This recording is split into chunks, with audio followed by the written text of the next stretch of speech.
Transformers, more than meets the eye. Autobots wage their battle to destroy the evil forces of the... Hello everybody, this is Toys R Us, and for this special figure showcase we're going to be looking at the one and only Generation 1 combiner, Bruticus. So what we're going to do with this video, we're going to have a quick look at all the individual limbs. We'll also have a look at, of course, the leader, Onslaught.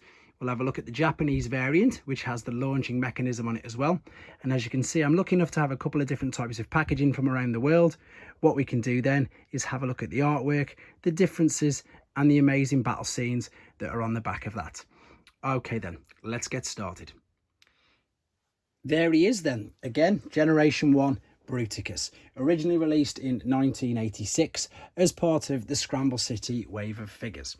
So for those of you who are unaware, and you can probably just make out, in fact, if I take this box here, you can see there that it does in fact there state Scramble City just underneath the number, and it does say it there as well. So this had a double meaning, in all honesty. The first meaning was that in Japan, the cartoon that they were airing at the particular time was known as Scramble City. So obviously everywhere else had the Sunbow cartoons, but in Japan they had Scramble City. The other thing is the meaning with regarding the limbs. So this is the traditional way that you'd see Bruticus set up. However, with the fact that you could literally scramble the limbs, Swindle could become either leg or either arm as well. So it's got a dual meaning. And then the other bonus of this was, especially if you're a child and for your imagination, that these could also go with any other Scramble City combiner. So you've got Bruticus, you've got Defensor, Superion, of course Menasor, and then a bit later on you had Piranacon, Abominus, and of course Computron. So at the time you still had the 4 combiners and you could mix all of these, so it was absolutely fantastic. So what we've got, we'll have a quick look at the individual bots. We'll start off with looking at Blast Off. I'm not going to spend too much time. If you want a lot of detail on these, there are videos on this channel by themselves, and this guy unfortunately suffers from what most Blast Offs do, overplay, and of course his legs slip down like so. He is, I suppose, the most out of place member because of course he's a shuttle and the rest of them are pretty much all obviously army based vehicles. But there is Blast Off, and again he looks stunning. So I'm just going to quickly, as I say, go through these. We've now got Swindle, the Jeep. I'll show you what all the accessories that come with these in a second. It's a brilliant little Jeep, this is, to be honest. It's one of my favourite figures. It's so basic. There he is in robot mode. Lovely. These were so basic. I mean, this pretty much applies to them all. So you've got movement in the arms, that's about it. The legs just moved as part of the transformation process on all of these little ones. Nothing else at all, really. Vortex.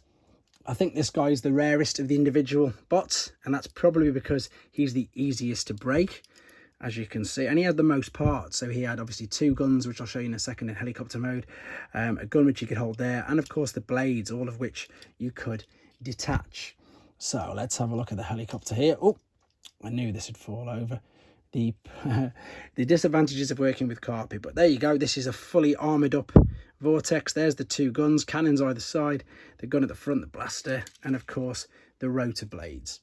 Now the final small member is of course Brawl, and he's probably the most well known nowadays, and that's purely down to the movies. Obviously he looked nothing like this, but he is of course a very popular character in the Bayverse and of course the movie verse of the figures.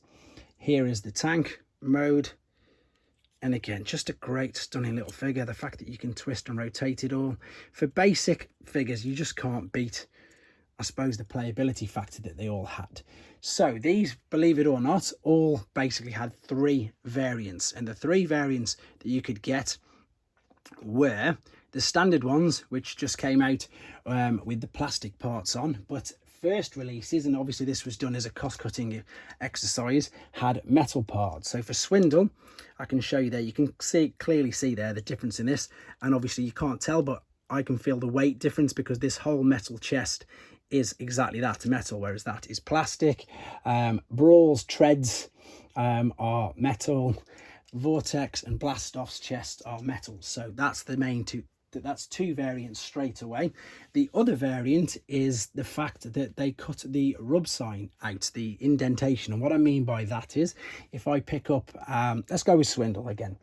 So we've got Swindle there, and you can see that where the rub sign is, there's an indentation there where they've literally cut it out when they re-released the figures in 1991.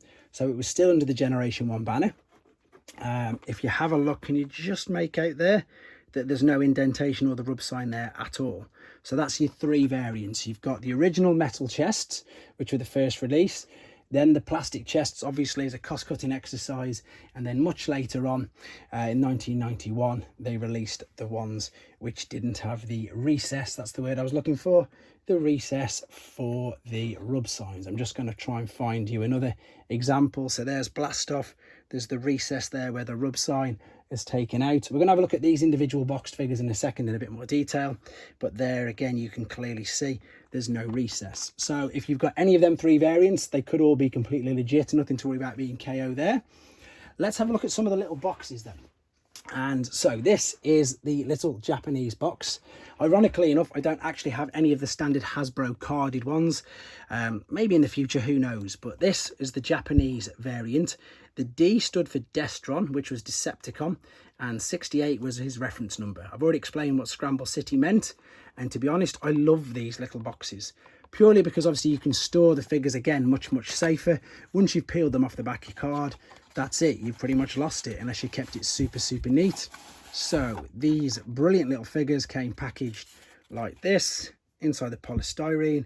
There's both of the weapons, and then we've also got a toy catalogue there. If I've done actually a video, funny enough, on that Japanese toy catalogue if you'd like a nose at it by itself. So the other thing that I wanted to share with you, and I don't know if you can remember, but it may come flooding back, or for those of you who don't know, the crazy thing about Bruticus is he was always marketed incorrectly. And I'm sure everybody all remembers this particular poster. I mean, this came with so many of the figures, and then this advert as well. Even the advert. So for Bruticus, anybody remember this? They never put his head on. They always just had Onslaught's head. And funnily enough, as I say, that is on all of these posters. If you may not even noticed it, but on any of them posters that you've got, any of the adverts in the comics, etc., they were all missing the Bruticus head. Right, what we're going to do now then, very quickly, I'm going to try and pick up that Japanese gift set, and I'm going to show you how he comes packed in the Japanese gift set. So bear with me a second. I'm just going to move these down, because what I want to show you as well is my absolute favourite battle scene. And this was only exclusive to the back of the Japanese boxes. Everybody's, I presume, quite well aware with the original battle scenes that were on. I might as well just show you what I'm talking about. So here is a Onslaught box there. This was your obviously standard Hasbro Onslaught box. Brilliant artwork there. Transformation process on the back, on the top, but then on the back we had this. Again, it's beautiful, it's lovely. It's the two Titans, it's Metroplex, and of course it's Triptychon, and they're both in their base modes, which again is a brilliant piece of artwork. But if you've not seen this, then you're in for a treat, because this is stunning, absolutely stunning. So let's take the gift set. So you can see straight away there's a great big D69. Can you see at the top? Yep, just about. Let's just pan the camera up a teeny bit. So you'll notice that they've all got their individual numbers as well. And then, as I say, D69 is the reference number for the entire gift set itself. So we've got some beautiful artwork there for Bruticus. Beautiful. And then if we spin it around, I don't know if you can see that. I'm going to try and zoom. In fact, I'm going to bring it closer. Look at that. So we've got the same two Titans, but they're in their alternate modes, well, their robot mode, shall we say. And I just love that. That's just stunning. It's so good. It really is. So what I'm going to try and do now, without everything falling over, is take out the gift set so you can see how it came originally packed. So it's pretty much unused contents, but everything's off the screw.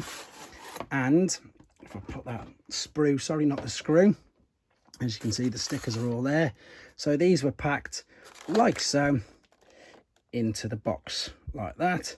And of course, Onslaught came with the abundance of accessories. He came with, of course, the Bruticus head, the feet, the ramp, the fists, the chest plates, everything. Really, really good. What I'm going to do now is just very briefly show you Onslaught's difference, as in the Takara version compared to the standard Hasbro. And funnily enough, there's a little picture, just as I put this away, I'll just explain it.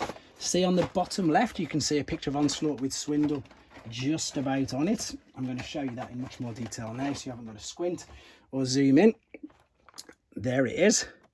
What this particular version had, the Takara version, it had a launching mechanism. So I'm going to show you the standard version, which I've got here. There's your standard Onslaught, and basically this has all been filled in here, completely filled in, so there's nothing going on at all. Whereas with the Takara variant, I probably should have just took the one I've just opened up out.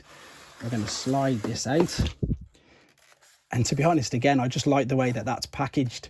It looks really good, doesn't it? I just think the Takara made that little bit extra bit of effort compared to the standard versions in the boxes. So let me take Onslaught out, just popping it through there.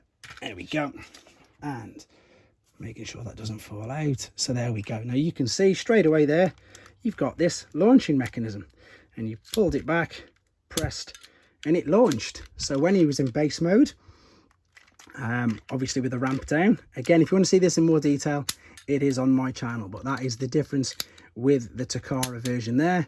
And you can see it's just again another little bonus feature that they had in Japan that we didn't.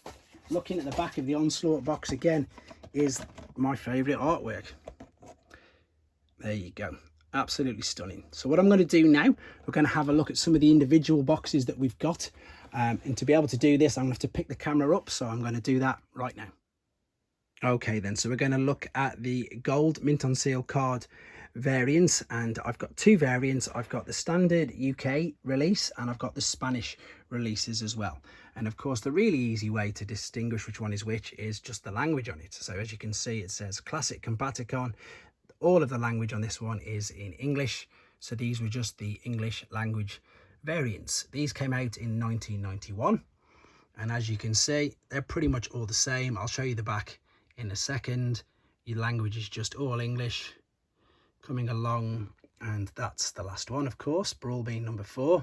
I think what's really ironic about this is I'm sure that's a pesetas sticker for it being English, and then funnily enough, on the ones next to it, we've got the Spanish variants. So same again, same card, just a different language. So we've got the Spanish language for these. These again, for those of you who haven't seen them, these were European and Australasian, I suppose, exclusive. So they are still classed as Generation 1 figures. They did come out in 1991. They just weren't released in the States, obviously, or Japan. And there they go. And in fact, what's really quite interesting, and I'll show you in a second with the actual boxes as well, which we'll come to. So first and foremost, we've just had a quick look there at Onslaught's box already. So that's the Takara box. We've now got the standard Hasbro box we've already had a quick look at. We've got the standard classic English box. And then we've got the Italian gig box. So the gig box there, you can see it says gig.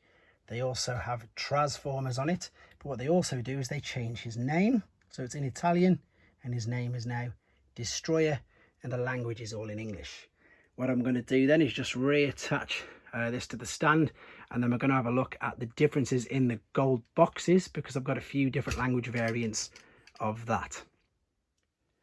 Right then, so as I said, I'm just going to now show you the back of these particular cards. So here is the English Blastoff, and unfortunately on the back we're not treated to anything exciting at all.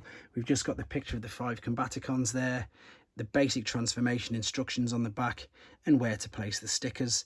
And the new tech spec is all blocky rather than the lines up and down, which we had in the original first releases.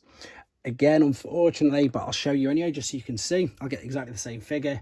So we've got the Spanish version of Blastoff now. Again, exactly the same, just in a different language, and nothing different apart from the language on the back. What is interesting though, you'll see as well, is they did change Onslaught's name. The rest they kept the same, but they changed Onslaught's name to Onslaught, and I'll show you that in a second. Right, very quickly, I'll just show you the gig one, the gig box. It is a bit battered, unfortunately, but there it is. So that's gig, or gig as it's pronounced. These were licensed by Takara, and that's why you can get these little boxes like the Takara ones there of the gig versions. Unfortunately, I've got none of them at the moment. There's the original tech spec I was on about with the wavy lines, and there again's your beautiful Titans artwork. So, as I said, onto the gold boxes, and I suppose this is what I love so much about all the different variants and trying to track them down. So this was the standard English version, and again, it's just pure all English language. Now, unfortunately, on the back, you've got an incredibly boring battle scene. And this is, again, basically just an advertisement, because these figures here are what's known as sort of the classic range. So all of these figures you can get in gold packaging, and it's exactly that. It's just an advertisement for them. The interesting thing there is the colour of Swindle, obviously in Brawl. They're completely reversed. They look pretty much new enough G2 colours, but nope, that's exactly what they're looking like. And again, there's the tech spec for Onslaught.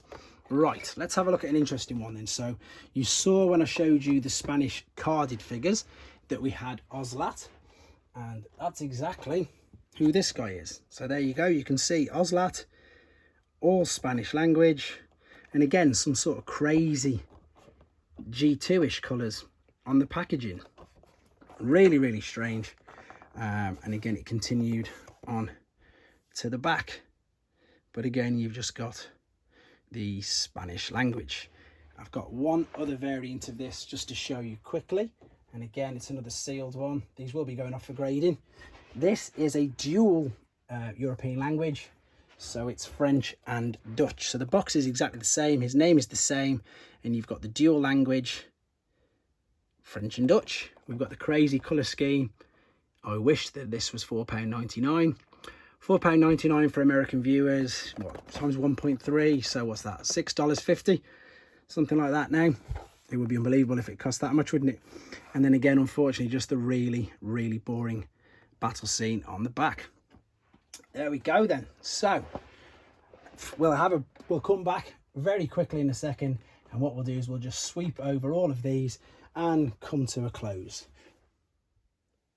Okay then, so just to quickly wrap this up, there he is, a good final look at, to be honest, one of the most aesthetically pleasing Generation 1 combiners from 1986. He is, of course, made up of 5 combaticons, and he is called Bruticus. The 5 combaticons are Onslaught for the main torso, Blastoff and Swindle as any one of the Scramble City limbs. That was the beauty of this, that you could mix and match them. Brawl, and of course Vortex. So let's just very quickly have a look at all of these just to round it all off.